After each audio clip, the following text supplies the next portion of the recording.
سرکار دو عالم صلی اللہ علیہ وسلم کا فرمان، ما من ایام العمل الصالح فیہا احب الی اللہ من ہذہ الایام، کوئی دن نہیں ہے کہ جس کا نیک عمل کرنا اللہ کے ہاں ان 10 ایام سے بڑھ کر محبوب ہو۔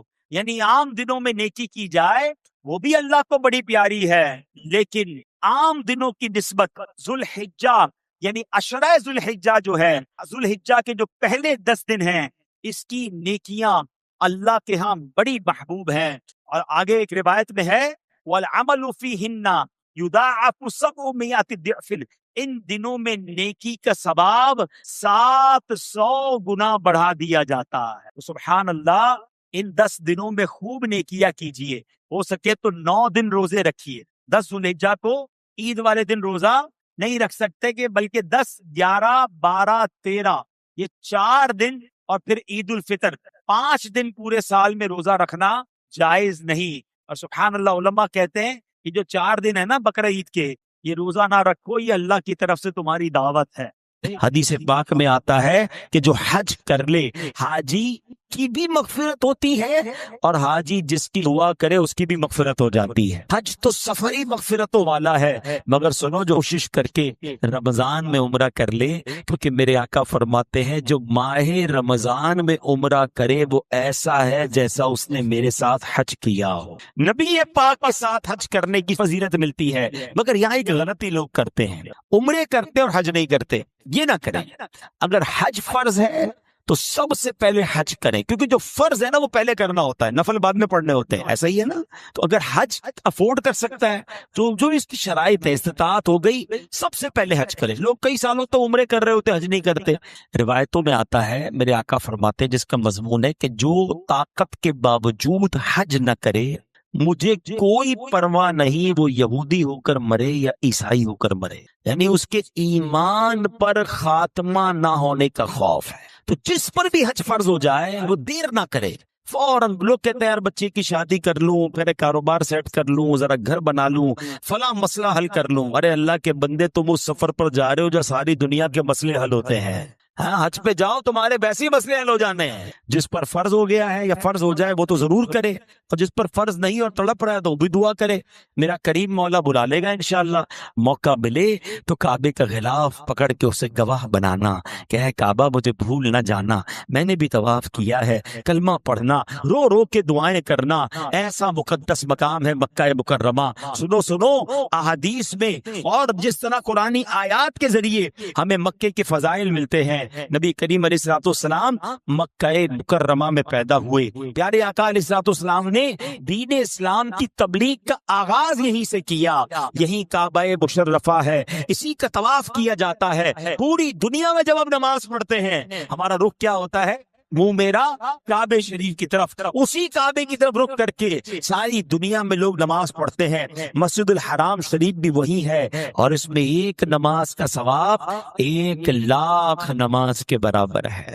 ہم پاکستان میں ایک نیکی کریں، ایک نیکی، حدود حرم کے اندر ایک نیکی کرے، 1,00,000 نیکی کا ثواب۔ اور یہاں مکے مدینے جانے والوں سے بھی گزارش ہے کہ شاپنگ میں، گھومنے پھرنے میں، دیگر کاموں میں وقت ضائع نہ کیا کرو، جتنا ہو سکے طواف کیا کریں، جتنا ہو سکے عبادت کیا کریں، کیونکہ وہ نیکیاں جو آپ اپنے وطن میں آ کر کریں گے تو ایک ثواب ہے، ادھر ملٹی پلائی بائی 1,00,000 ہو جاتا ہے۔ سبحان اللہ، یہاں ہر موسم کے پھل ملتے ہیں۔ معراج النبی، چاند کے 2 ٹکڑے ہونے کے معجزات بھی اسی شہر میں ظاہر ہوئے، اور پیارے آقا نے اپنی زندگی کے 53 برس گزارے۔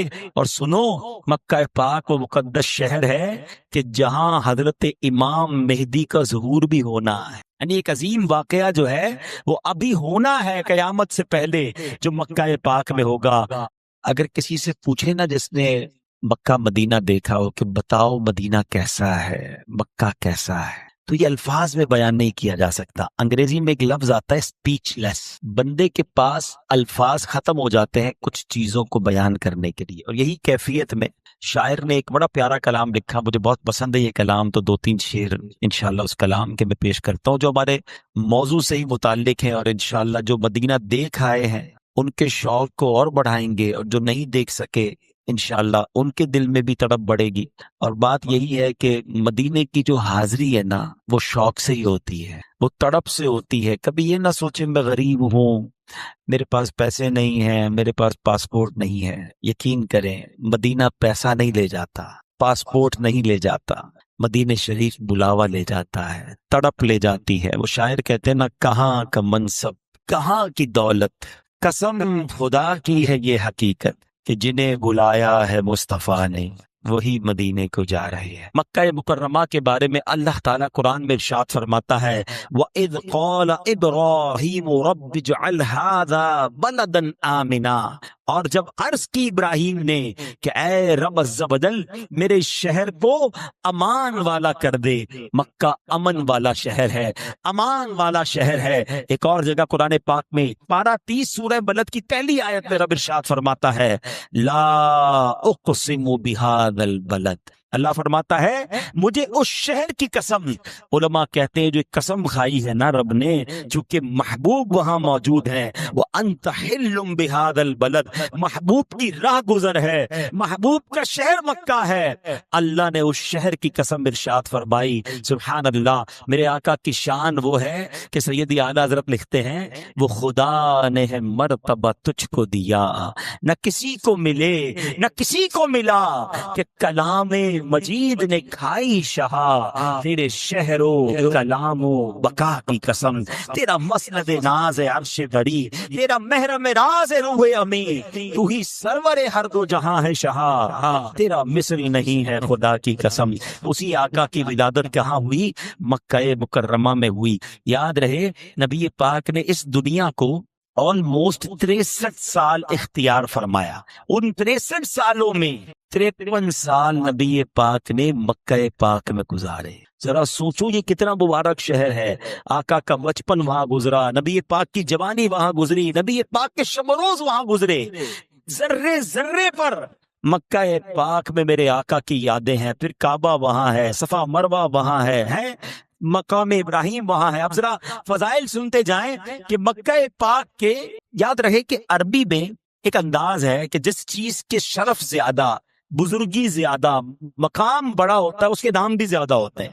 تو مکہ مکرمہ کے بہت سارے نام کتابوں میں علماء نے لکھے، البلد، القریہ، القادسیہ، البیت العتیق، معاد، بکہ، الراس، ام القری، یہ مکہ پاک کے نام ہیں۔ اور سبحان اللہ مکہ پاک کی شان تو بڑی نرالی ہے۔ حج کر کے جو آ گیا اس کے تو وارے نیارے، کیا بات ہے۔ حاجیوں آؤ شہنشاہ کا روضہ دیکھو، کعبہ تو دیکھ چکے اب کعبے کا کعبہ دیکھو۔ مدینے کی کیا بات ہے، کعبہ بھی اپنا نرالا ہے۔ امیر رسول کہتے ہیں نا، ہے وہاں پیارا کعبہ یہاں سبز گنبد، وہ مکہ بھی میٹھا تو پیارا مدینہ، مگر یاد رکھو کعبے میں جلال ہے، مکے میں جلال ہے۔ وہاں بڑے بڑے عبادت گزار بھی کانپ رہے ہوتے ہیں کیونکہ وہ جلال و ہیبت ہے۔ اور جب بندہ مدینے جاتا ہے نا تو ایسا لگتا ہے ٹھکانے پر آ گیا ہے، محبوب کے در پر آ گیا ہے۔ سیدی اعلیٰ حضرت فرماتے ہیں نا، وہاں مطیعوں کا جگر خوف سے پانی پایا۔ مطیع کہتے فرما بردار ہے، مکے میں جو فرما بردار ہوتا ہے وہ بھی لرز رہا ہوتا ہے۔ وہاں مطیعوں کا جگر خوف سے پانی پایا، یا سیاہ کاروں کا دامن پہ مچلنا دیکھو۔ ادھر گناہ گار بھی آتا ہے تو نبی پاک کی رحمت پر امید بن جاتی ہے۔ فرماتے اعلیٰ حضرت کہ وہاں پر جب جاتے ہیں تو بیزاب رحمت سے قطرے ٹپکتے ہیں نا، رحمت کا پانی گرتا ہے۔ کہتے ہیں وہاں زیر میزاب ملے خوب کرم کے چھینٹے، ابر رحمت کا یہاں جوش برسنا دیکھو، کر چکی رفعت کعبہ پہ بے اثر پروازے، ٹوپی اب تھام کے خاک کے کنارے والا دیکھو۔ تو کیا بات ہے مدینے کی۔ اور سبحان اللہ مدینے کے بارے میں کیسے کیسے فضائل موجود ہیں۔ اب آؤ ذرا سنتے جائیے، مدینہ منورہ کی کتابوں میں 100 سے زیادہ نام لکھے ہیں، ایک شہر کے 100 سے زیادہ نام، کیونکہ اس کا مقام ہی نرالا ہے۔ دنیا کا کوئی شہر ایسا نہیں ہے جس کی شان میں قصیدے دنیا کی تقریباً ہر زبان میں لکھے گئے ہوں، جس کو دیکھنے کے لیے کروڑوں آنکھیں اشکبار ہوں۔ اس شہر کا نام لے تو آنکھوں میں آنسو آ جائے، بار بار جا کر بھی جی نہ بھرے۔ یہ میرے آقا کے شہر مدینے کا حال ہے، اور آج بھی اس کی گلیاں معطر ہیں۔ سچی بات یہ ہے کہ صحابہ کرام کسی سے راستہ نہیں پوچھتے تھے، آقا کی خوشبو سے پہچان جاتے تھے۔ نبی پاک کہاں سے گئے ہیں؟ سڑک کے کنارے آ کے سونگتے تھے اور خوشبو بتاتی تھی کہ پیارے آقا یہاں سے گزر گئے ہیں۔ سبحان اللہ۔ سیدی اعلیٰ حضرت لکھتے ہیں امبر زمین ابیر ہوا مشتر غبار ادنا سی یہ شناخت تیری راہ گزر کی ہے۔ اعلیٰ حضرت کہتے ہیں آقا کی اسمیل سے راستہ ڈھونڈ لیتے تھے، مگر یہ تو 1400 سال پہلے کی بات ہے نا۔ سچی بات بتاؤں، آج بھی اگر عشق والی ناک ہو نا، ہاں شرط ہے ناک عشق والی ہو، ہے نا، اندر کوئی اور وائرس نہ ہو، ہاں عشق رسول والا دل ہو، اور کسی عاشق رسول کو آج بھی آنکھوں پہ بے شک پٹی باندھ دے، اس کو مدینے لے جائے، وہ سون کے بتا دے گا کہ یہ فضا کچھ اور ہے۔ مزے کی بات یہ ہے کہ مدینے کے میں نے کہا 100 سے زیادہ نام ہے، چند نام سن لو اور شوق بڑھ جائے گا کہ مدینہ، مدینۃ الرسول، طیبہ، دار الابرار، طابہ، مبارکہ، ناجیہ، عاصمہ، شافیہ، حسنہ، جزیرۃ العرب، سیدۃ البلدان۔ سنو، مدینے کی حاضری کی تو بات ہی نرالی ہے، یہ وہ شہر ہے کہ جس میں کوئی مر جائے تو اس کی بھی بگڑی بنا دی جاتی ہے۔ ہاں، نبی پاک علیہ السلام نے خود انکریج فرمایا، نبی پاک نے گویا ہمیں شوق دلایا۔ آقا فرماتے ہیں تم میں سے جو مدینے میں مرنے کی استطاعت رکھتا تو اسے چاہیے مدینے میں مرے، کہ جو مدینے میں مرے گا میں اس کی شفاعت کروں گا۔ کبھی رات کو جانے کا دل نہیں کرتا؟ خدا کی قسم جنت البقیع وہ ہے جس کو دیکھو تو مرنے کا جی چاہتا ہے۔ آئے ہائے، اس سے اچھا قبرستان کون سا ہوگا؟ سامنے سبز گنبد ہو، آقا کے قدموں میں لیٹے ہوئے نا، این قدموں میں جنت البقیع ہے۔ آئے ہائے، اللہ ہم سب کو مدینے کی با ایمان زندگی، مدینے کی با ایمان موت اور جنت البقیع ہمارا مدفن بنا۔ یقین کرو، اس سے بڑھ کر یہ واقعی اصل زندگی ہے۔ جو مدینے میں مرتے ہیں نا، اصل تو زندگی انہیں ملتی ہے۔ قیامت تک مسلمان آتے رہیں گے۔ اب دیکھو، جو مدینے جاتا ہے جنت البقیع والوں پر سلام بھیجتا ہے، ان کے لیے دعا کرتا ہے، کروڑوں دنیا پر سے لوگ سلام بھیج رہے ہیں اور پھر گنبد خضرا سامنے ہے، تو اس سے اچھی جگہ کون سی ہے؟ وہاں جینا بھی نرالا ہے، وہاں مرنا بھی بہت اچھا ہے۔ بہرحال کچھ فضائل مدینہ منورہ کے مزید سن لیں، پھر میں انشاءاللہ اپنے بیان کو اختتام کرتا ہوں کہ روئے زمین کا کوئی ایسا شہر نہیں ہے جس کی اسماء گرامی یعنی نام مبارک اتنی کثرت سے ہوں جتنے مدینہ منورہ کے نام ہیں۔ جیسے میں نے بتایا کہ 100 تک نام تحریر کیے گئے۔ مدینہ منورہ ایسا شہر ہے کہ جس کی محبت اور ہجر و فرقت میں دنیا کے اندر سب سے زیادہ زبانوں میں، سب سے زیادہ تعداد میں قصیدے لکھے گئے اور لکھے جا رہے ہیں اور قیامت تک لکھے جاتے رہیں گے۔ اللہ عز و جل کے پیارے حبیب علیہ السلام نے اس کی طرف ہجرت فرمائی، اللہ عز و جل نے اس کا نام طابہ رکھا۔ نبی پاک علیہ السلام جب مدینہ منورہ واپس آتے نا، لوگ کہتے ہیں آپ کو مدینے سے اتنی محبت کیوں ہے، اتنا شوق کیوں ہے؟ ارے ہمیں تو چھوڑو، جب آقا خود مدینے واپس آتے نا کسی شہر میں سفر کے بعد، تو اپنی سواری کو تیز فرما دیتے ہیں۔ آئے ہائے، جس شہر کی مٹی میں، جس کے غبار میں شفا ہو، اس شہر کی کیا بات ہوگی؟ اچھی کون کہہ رہا ہے؟ نبی پاک خود فرما رہے ہیں۔ مدینے کے پھلوں کے لیے آقا نے دعا کی، مدینے کی جناب سا اور مد کے لیے نبی پاک نے دعا کی۔ دنیا کا کون سا پھل ہے جو آپ کو مدینے میں نہیں ملتا؟ مدینے کے راستوں پر سنو، فرشتے پہرا دیتے ہیں، مدینے میں طاعون داخل نہیں ہو سکے گا، مدینے میں دجال قیامت سے پہلے جب آئے گا وہ مدینے پاک میں داخل نہیں ہو سکے گا۔ آپ ذرا سوچیں، پروٹوکول ہوتا ہے، ایک بڑا آدمی ہوتا ہے، اس کے دفتر کے باہر کچھ کوئی نہ کوئی گیٹ کھولنے والا ہوتا ہے، بڑا وزیر وہ تو جناب اس کے محل کے باہر فوجی یا جناب پولیس والے پہرا دیتے ہیں۔ میرے آقا کے در کی شان دیکھو کہ مدینے کے راستوں پر فرشتے پہرا دیتے ہیں۔ اور روضہ رسول کی شان کیا ہے؟ 70,000 فرشتے صبح اور 70,000 فرشتے شام حاضری دیتے ہیں۔ یہ بڑی کمال کی بات ہے، ذرا غور سے سنو گے تو ایمان تازہ ہو جائے گا۔ جو 70,000 فرشتے صبح آتے ہیں نا، وہ شام کو نہیں ہوتے، شام کو دوسرے آ جاتے ہیں، اور جو ایک بار آتا ہے اس کو دوبارہ حاضری پھر نہیں ملتی، یعنی once in a life time 70,000 فرشتوں کو زندگی میں ایک حاضری ملتی ہے، اور کتنی دیر کی؟ Almost 12 hours. اگر صبح آ رہے ہیں شام جا رہے ہیں تو شام والے آتے ہیں صبح چلے جاتے ہیں۔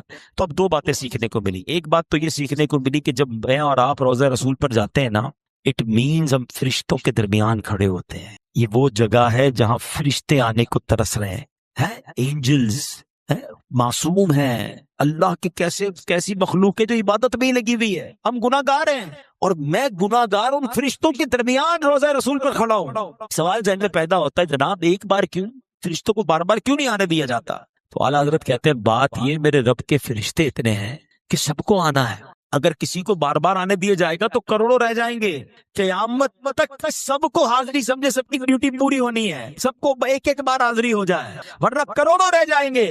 فرمایا یہ بدلیاں نہ ہو تو کروڑوں کی آس جائے، اور یہ بارگاہ مرحمت عام تر کی ہے، یہ تو سب کی بارگاہ ہے نا، مگر سیدی اعلیٰ حضرت نے پھر گناہ گاروں کو جھنجھوڑا ہے۔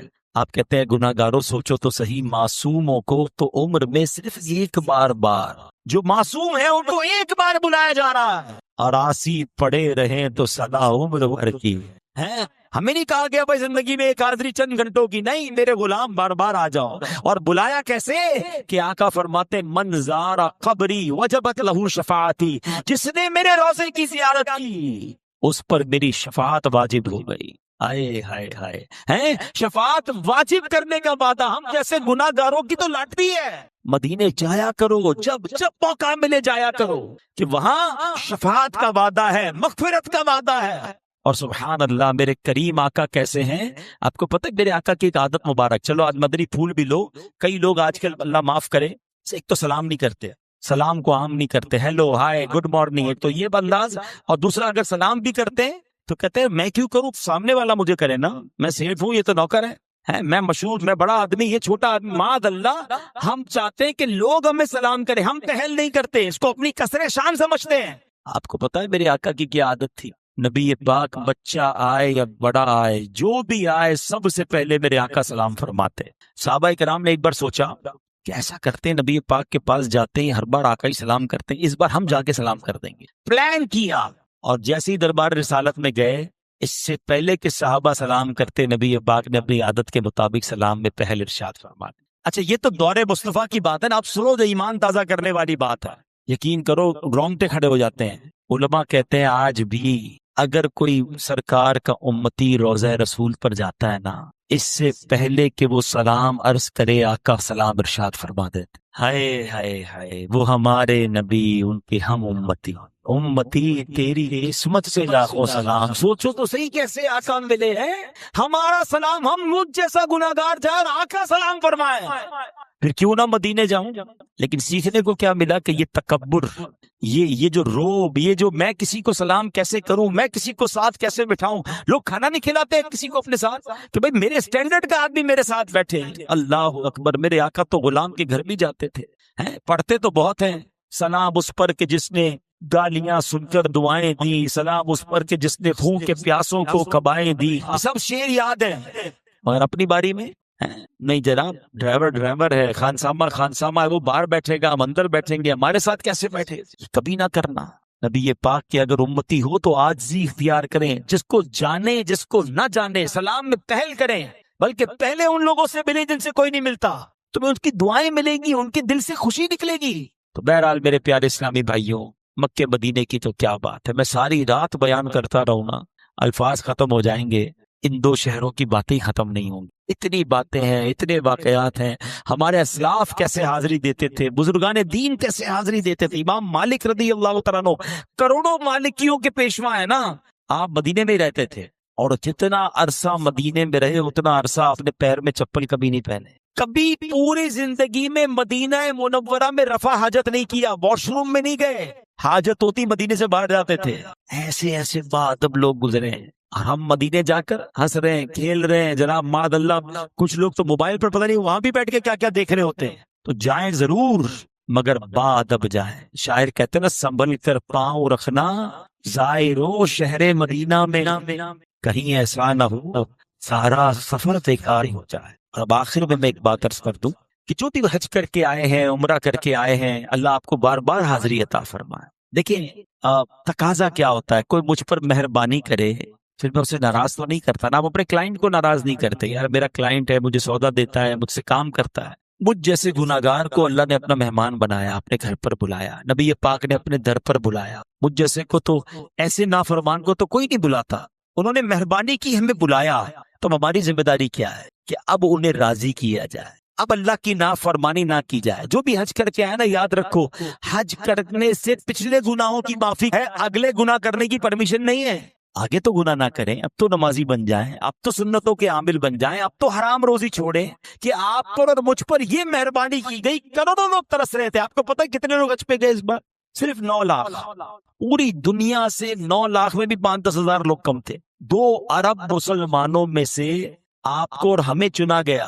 اب شکرانہ کیا بنتا ہے کہ یا اللہ مجھ جیسے گناہگار پر اتنی بڑی مہربانی کی، اب تیری نافرمانی نہیں کروں گا، اب تجھے ناراض نہیں کروں گا۔ اور ہمیشہ بات یاد رکھے، کچھ لوگ کہتے ہیں بار بار کیسے جائیں، بار بار کیسے بلایا جاتا ہے۔ میں آپ سے پوچھتا ہوں، آپ کے گھر پہ کوئی مہمان آئے اور آ کر شور بھی کرے، گندگی بھی کرے، بڑا بدتمیزی بھی کرے، تو آپ کیا کہتے ہیں؟ اس کو آئندہ نہیں بلانا، بدتمیز آدمی ہے۔ اور کوئی آئے آپ کے گھر کا بڑا خیال رکھے، صفائی کا بھی خیال رکھے، جاتے جاتے آپ کو تحفہ بھی دے کے جائے، بڑا آپ کا شکریہ بھی ادا کرے، بڑا مینر والا ہو، آپ کہتے ہیں اس کو پھر بلانا ہے۔ ایسا ہی ہے، اگر ہم مکے مدینے گئے ہیں نا، اچھے مہمان بنو، وہاں کا ادب کرنا، اور پھر وہاں سے واپسی میں اللہ کے فرما بردار بن جانا، اللہ کے حبیب علیہ الصلوۃ والسلام کی سنتوں پر عمل کرنے والے بن جاؤ، پھر دیکھو تمہیں بار بار بلایا جائے، تم پر بار بار مہربانی کی جائے گی۔ تو بہرحال